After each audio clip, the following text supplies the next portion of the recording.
ನಮಸ್ಕಾರ ಸ್ನೇಹಿತರೆ, ನಿಮ್ಮ ಜೀವನದಲ್ಲಿ ಆರೋಗ್ಯ, ಶಕ್ತಿ ಮತ್ತು ಯಶಸ್ಸು ಹೆಚ್ಚಿಸಿಕೊಳ್ಳಬೇಕಾ? ಅದಕ್ಕೆ ಒಂದು ಪವಿತ್ರ ದಿನ ಇದೆ, ಅದೇ ರಥ ಸಪ್ತಮಿ. ಸೂರ್ಯ ದೇವರಿಗೆ ಸಮರ್ಪಿತವಾದ ಈ ದಿನವನ್ನು ಸರಿಯಾಗಿ ಆಚರಿಸಿದರೆ ದೇಹ, ಮನಸ್ಸು ಮತ್ತು ಜೀವನದಲ್ಲಿ ದೊಡ್ಡ ಬದಲಾವಣೆ ಕಾಣಬಹುದು.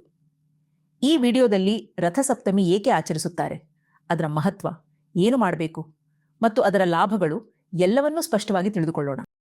ರಥ ಸಪ್ತಮಿಯನ್ನು ಮಾಘ ಮಾಸದ ಶುಕ್ಲ ಪಕ್ಷದ ಸಪ್ತಮಿ ದಿನ ಆಚರಿಸುತ್ತಾರೆ. ಈ ದಿನವನ್ನು ಸೂರ್ಯ ಜಯಂತಿ ಅಂತಲೂ ಕರೆಯುತ್ತಾರೆ.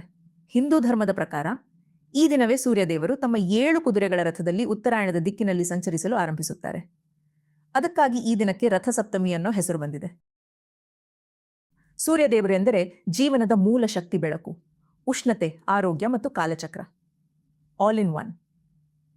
ರಥ ಸಪ್ತಮಿ ದಿನದಿಂದ ಪ್ರಕೃತಿಯಲ್ಲಿ ಬದಲಾವಣೆ ಶುರುವಾಗುತ್ತದೆ. ಬೆಳೆ, ಆರೋಗ್ಯ ಮತ್ತು ಶಕ್ತಿಯಲ್ಲಿ ಸುಧಾರಣೆ ಕಾಣಿಸುತ್ತೆ.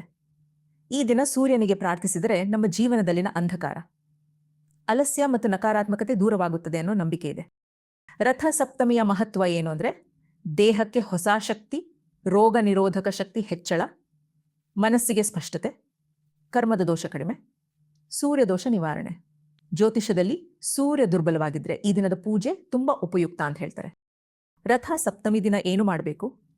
ಬೆಳಿಗ್ಗೆ ಸೂರ್ಯೋದಯಕ್ಕೂ ಮೊದಲು ಎದ್ದು ಸ್ನಾನ ಮಾಡುವುದು ಅತ್ಯಂತ ಶುಭ. ಸ್ನಾನದ ನಂತರ ಶುದ್ಧ ಬಟ್ಟೆ ಧರಿಸಿ, ಸೂರ್ಯನ ಕಡೆ ಮುಖ ಮಾಡಿ, ನೀರಿನಲ್ಲಿ ಹೂ ಹಾಕಿ ಅರ್ಘ್ಯ ಅರ್ಪಿಸಿ. ಈ ಮಂತ್ರ ಜಪ ಮಾಡಿ, ಓಂ ಸೂರ್ಯಾಯ ನಮಃ 12 ಬಾರಿ.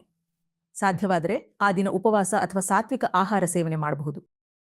ರಥ ಸಪ್ತಮಿ ಆಚರಿಸಿದರೆ ಸಿಗುವ ಲಾಭಗಳು: ಆರೋಗ್ಯ ಉತ್ತಮವಾಗುತ್ತದೆ, ಕಣ್ಣಿನ ಸಮಸ್ಯೆಗಳು ಕಡಿಮೆಯಾಗುತ್ತವೆ, ಮನಸ್ಸಿನ ಒತ್ತಡ ಕಡಿಮೆ, ಜೀವನದಲ್ಲಿ ಸ್ಪಷ್ಟ ದಿಕ್ಕು ಸಿಗುತ್ತದೆ, ಉದ್ಯೋಗ ಮತ್ತು ವಿದ್ಯೆಯಲ್ಲಿ ಪ್ರಗತಿ. ಹಿರಿಯರು ಹೇಳುವಂತೆ ಒಂದು ರಥ ಸಪ್ತಮಿ ಸ್ನಾನ ಹಲವು ಪುಣ್ಯ ಸ್ನಾನಗಳ ಫಲ. ಈ ರಥ ಸಪ್ತಮಿ ನಿಮ್ಮ ಜೀವನಕ್ಕೆ ಆರೋಗ್ಯ, ಶಕ್ತಿ ಮತ್ತು ಬೆಳಕು ತರಲಿ. ಈ ಮಾಹಿತಿ ನಿಮಗೆ ಉಪಯುಕ್ತ ಅನಿಸಿದರೆ ಲೈಕ್, ಶೇರ್, ಸಬ್ಸ್ಕ್ರೈಬ್ ಮಾಡೋದನ್ನು ಮರೆಯಬೇಡಿ. ಸೂರ್ಯದೇವರ ಆಶೀರ್ವಾದ ಎಲ್ಲರ ಮೇಲೂ ಇರಲಿ.